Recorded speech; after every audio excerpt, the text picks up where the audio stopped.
a deep ravine has attracted an unbelievable number of birds.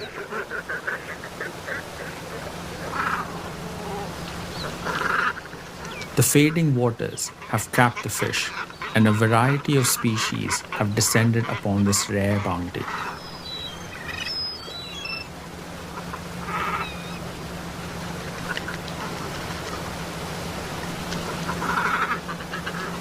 Indian cormorants dry their wings on the rocks that have been exposed by the receding waters,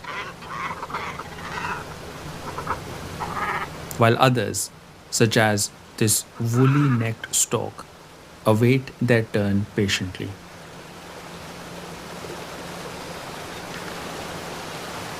These birds know that although the monsoon is still far away, the waters of a mighty river will always supply these little streams